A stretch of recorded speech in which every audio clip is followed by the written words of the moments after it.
அமிழ்ந்துள்ள சிற்பி போன்றது உன் வசனம். சிற்பிக்குள் அமிழ்ந்துள்ள முத்து போன்றது அதன் சத்தியம். தேவனே, வேதத்தின் ஆழத்துக்குள் போக விரும்புகிறேன்.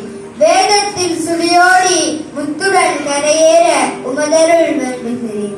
வேதமெனும் விளக்கினை விலகாமல் நான் பிடித்து ஜோதி மிகும் வழியில் சுத்தமுடன் வாழ்ந்திடவே உமது வழி காணாமல் உழல்கின்ற மக்களுக்கும் உமது வழி காட்டுகிற உகந்த பணி செய்திடவே மாட்சியுள்ள ஆண்டவரே மன வீட்டில் வாழும் ஐயா.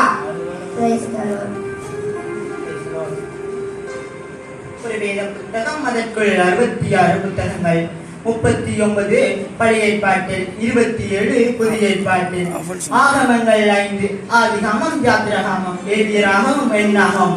உபாகமம் என்பது உபக்காகவும் உயிர்த்த தலைமுறைக்கு உரியதாகமம். மோசே எழுதிவிட்டு மோவாபிலே மறித்துவிட்டான். ஒரு தலைவன் எழுப்பினான் யோசுவாவில், பல தலைவர்கள் எழுப்பினார்கள் நியாயாதிபதிகள். பின்பு ரூத்தின் கதையை வாசிக்கிறோம். வாசித்த பின் போவாஸ், ரூத் இருவரையும் நேசிக்கிறோம். ஆண்டவர் வேண்டாம் என்றனர், அரசன் வேண்டுமென்றனர். சவுல் கொஞ்ச காலம் வென்றான், தாவீது பல போர்களில் வென்றான். சாலமோன் அனுபவித்து சென்றான். தொடர்ந்து ராஜ்யம் உடைந்தது. வடக்கு தெற்கு என பிரிந்தனர். சிலர் அவ்வுறவுக்கு கட்டுப்பட்டனர், சிலர் அவ்வுறவிலிருந்து வெட்டுப்பட்டனர். இதைத்தான் சாமுவேலிலும் ராஜாக்களிலும் வாசிக்கிறோம். இப்படி எல்லாம் வாழ்ந்திருக்கிறார்கள் என யோசிக்கிறோம். இதுவரை நடந்ததை நாளாகவும் நினைவூட்டுகிறது. மறந்துவிடக் கூடாதென துணையூட்டுகிறது. எஸ்ரா வேதாராய்ச்சியில் நினைந்தான், கட்டளைகளை போதிக்க முனைந்தான். நெகேமியா மதில்களை கட்டவும் முனைந்தான், கணங்களை கட்டவும் துணிந்தான். எஸ்தரை அழகாய் படைத்தது காரணம், அவள் மூலமாய் யூதருக்கு நிவாரணம். செல்வத்தில் செலுத்தவன், சோகையை பொழித்தவன், முற்றிலுமாய் சகித்தவன், இறுதியில் சிரித்தவன்.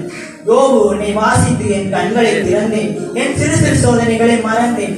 150 அதிகாரங்களில் ஜெபம் இருக்கிறது, தவம் இருக்கிறது, துதி இருக்கிறது, எதிரிகளின் சதி இருக்கிறது, ஆடல் இருக்கிறது, மகிழ்ச்சியின் பாடல் இருக்கிறது, அறிக்கையும் இருக்கிறது, அழுவையும் இருக்கிறது, கர்த்தரின் தரிசனம் இருக்கிறது. சங்கீதம் எவரும் நேரமும் தேவனிடத்தில் போக ஏற்படுத்தப்பட்ட ஏணி. நல்லது எது, கெட்டது எது, மனிதனை தொட்டது இது, மனிதனை சுட்டது இது, சரி எனப்பட்டது இது. நீதிமொழிகளின் நலம் நானிதமும் நாடினால் நன்மைகள் புரியும். பலவற்றையும் அறிந்து விட்டான், பின்பு பிடிக்கவில்லை என எரிந்து விட்டான்.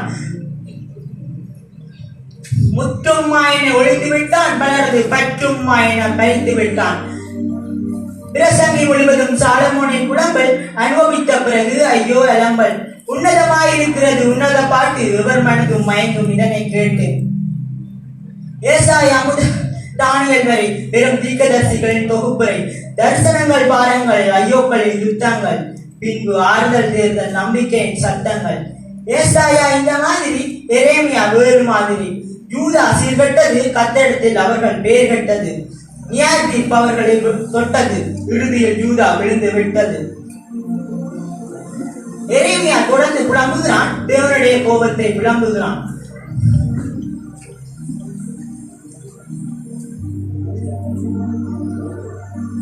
எசேக்கியேல் கண்டது எருசலேமுக்கு கண்டனம். தலைவர்கள் தவறு சென்றது, உவமைகள் புறக்கடனம். எங்கு பார்த்தாலும் பரபரப்பு, எகிப்தின் மீது நியாய தீர்ப்பு. இறுதியாக புதிய காவல், புதிய மரம், புதிய கோவில், புதிய இடம். ராஜாக்களை அதிர்ச்சியில் ஆட்டி வைத்தவர், அக்கையின் குளிர்ச்சியை கூட்டி வைத்தவர். எதிர்காலத்தை தானியலுக்கு காட்டி வைத்தவர், செய்தவர் தேவன், எழுதியவர் தானியல். ஓசியாவில் வேசித்தனமும் தேவனுடைய தன்மை. தானியல், ஓசியா, யோவேல். யோவேலில் வெட்டுக்கிளியும் தேவனுடைய தன்மை. ஆமோஸ். ஆமோஸில் நாம் படிப்பது ஆண்டவரை காணும் சரியான பாதை. ஒபதியாவில் வேதம் துடிப்பது ஆண்டவரால் அவர்களுக்கு உபாதை. யோனாவில் மீன் துணிச்சல், மீகாவில் நீதிமான் துணிச்சல். ஆகும் தீயவருக்கு வேண்டு, ஆகும் தேவனை நம்பி பாட்டு. செப்பேனியா கர்த்தருடைய செப்பமிடும் நாள், ஆகாய் ஆகா ஆலயம். சகரியா ஆவினால் ஆகும், மாம்சத்தினால இல்ல. மல்கியா கர்த்தர் நோக்கும், இது எங்கே போய் சொல்ல. பழைய ஏற்பாடு முற்றிட்டு, பூமி 400 ஆண்டுகள் சுற்றிட்டு. புதிய ஏற்பாடு. புதிய ஏற்பாடு பெற்றிட்டு வார்த்தையின் ரட்சிப்பு தொற்றிட்டு என் பெருமான் இயேசுவின் பிறப்பு வளர்ப்பு சிறப்பு மரிப்பு உயிர்ப்பு உயர்வு இதுவே மத்தேயு மார்க்கு லூக்கா யோவான். இதை விசுவாசிப்பவன் பரலோகம் போவான், விசுவாசியாதவன் பாதாளத்தில் சாவான். ஆவியானவரின் புவிதலின் வருகை, ஆரம்ப திருச்சபையின் தொழுகை, அப்போஸ்தலரின் ஊழியம் ஆரம்பம், அகிலமெங்கும் நற்செய்தியால் பேரின்பம். பவுலின் நிருபங்கள் தொடங்குகின்றன, 13 மடல்கள் இதில் அடங்குகின்றது. ரோமர் மனித நீதி அடங்கும், தேவநீதி விளங்கும். கொரிந்திய திருச்சபையின் திரளான திருத்தம், பவுலுக்கு தனிப்பட்ட வருத்தம். கலாத்திய பிரமாணத்தை விளக்கு, விசுவாசமே விளக்கு. எபேசியர் கிருபையினால் மீட்பு, நலனே எதிர்பார்ப்பு. பிலிப்பியர் சங்கிலியில் சந்தோஷம், சிறையில் சுவிசேஷம். கொலோசையர் வேண்டாம் உலக தத்துவம், வேண்டும் முன்னர் சத்துவம். தீமோத்தேயுவுக்கும் தீத்துவுக்கும் அறிவுரை, ஆலயம் நடத்தும் பணிவுரை. பிலமோனுக்கு சிறுமுறை, கேசுவுக்கு பரிந்துரை.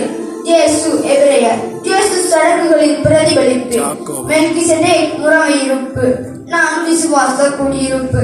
யாக்கோபு சொல்லை குறைத்து செயலை நிறைத்துக்கொள். பேதுரு சிதறியிருந்தவர்களின் சிந்தனைகளை சீர் செய்ய, பதறியிருந்தவர்களை நேர் செய்து இருமுறை வலை வீசினான். கிறிஸ்தவத்தில் நிலை பேசினான். விசுவாசம், அன்பு, வார்த்தையில் நடை, இவை யோவானின் வேண்டுகோள். 3 மடல்கள் தூண்டுதல், ஜூத ஜனங்களை குறித்த எச்சரிப்பு, விசுவாசத்தின் உச்சரிப்பு. இறுதியாக வெளிப்படுத்தின விசேஷம், சபையின் நிலவரம், சர்வதேச கலவரம். ஆண்டவர் வருகையின் காட்சி, 1000 வருட அரசாட்சி. பிசாசின் முடிவு, அக்கனியில் மடிவு. ஜீவ புஸ்தகத்தில் பெயர் இருந்தால் பரலோகத்தில் தருணம், பெயர் இல்லாவிட்டால் 2ஆம் மரணம். இறுதியாக புதிய வானம், புதிய பூமி, புதிய எருசலேம், சீயோன். Praise the Lord.